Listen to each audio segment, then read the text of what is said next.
எந்த விபத்துமே ஏற்படாமல் வீட்டிலேருந்து எப்படி போனோமோ அதே மாதிரி திரும்பி நம்முடைய வீட்டுக்கு வரணும் அப்படின்னு சொன்னால், நபி அவர்கள் பயணம் செய்யும் பொழுது என்னென்ன திக்ருகள் என்னென்ன துவாக்கள் ஓதுனாங்களோ அந்த திக்ருகள் துவாக்களோடு நம்ம பயணத்தை ஆரம்பித்தோன்னா நாம் எப்படி சலாமத்தான முறையில் போனோமோ அதே மாதிரி சலாமத்தான முறையில் மீண்டும் கண்டிப்பாக நாம் வீடு திரும்ப முடியும்.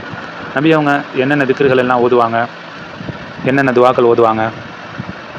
திருமீதி ஷரீஃபில் 3446வது ஹதீஸாகவும், அபுதாவுதில் 2602 அந்த ஹதீஸாகவும் பதிவு செய்யப்பட்டிருக்கு. அலி ரலியல்லாஹு அன்ஹு அவங்க ஒரு தடவை அவங்களிடத்துல வாகனம் கொண்டு வரப்பட்டுச்சு. அந்த காலத்தில் இருந்த வாகனம்னா ஒட்டகம், கழுதை, குதிரை, கோவேரி கழுதை இந்த மாதிரி. அப்போ அலி ரலியல்லாஹு அன்ஹு அவங்களிடத்துல வாகனம் கொண்டு வரப்பட்டுச்சு. அலி ரலியல்லாஹு அன்ஹு அவங்க அந்த வாகனத்தில் ஏறினாங்க. காலை வைக்கும் பொழுது பிஸ்மில்லா அப்படின்னு சொல்லி காலை வச்சாங்க. அதுக்கு பிறகு ஏறி உட்கார்ந்ததுக்கு பிறகு அல்ஹம்துலில்லா அப்படின்னு சொன்னாங்க. அதற்கு பிறகு குர்ஆனில் 43வது அத்தியாயம் அதில் 13வது 14வது வசனத்தை ஓதுனாங்க.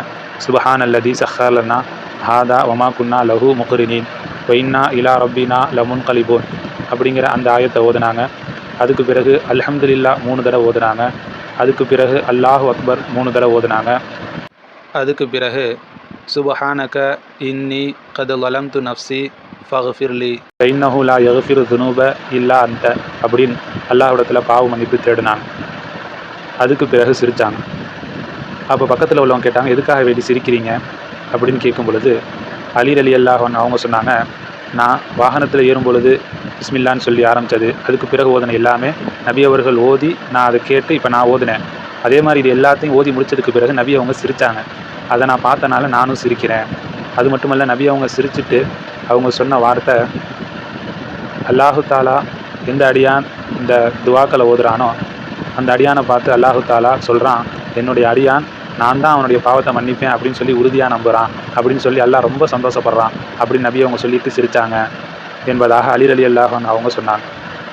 நம்முடைய பயணத்தை ஆரம்பிக்கும் பொழுது இந்த துவாக்கள் எல்லாம் ஓதுனோன்னா அல்லாஹ்வை சந்தோஷப்படுத்த முடியும். அல்லாஹுடைய சந்தோஷப்படுத்தி நம்முடைய பயணத்தை ஆரம்பித்தோம் அப்படின்னு சொன்னால் கண்டிப்பாக அந்த பயணம் நமக்கும் சந்தோஷமாகத்தான் இருக்கும். எனவே சொல்லப்பட்ட திக்ருகள் எல்லாத்தையும் மனனம் செய்யணும். மனனம் செஞ்சு அதை ஒவ்வொரு தடவையும் நம்முடைய வாகனத்தை எடுக்கும் பொழுது மறக்காமல் ஓதி நம்முடைய பயணத்தை பாதுகாப்பான பயணமாக அமைச்சு கொள்ளணும். அல்லாஹு தாலா தௌஃபீக் செய்வானாக.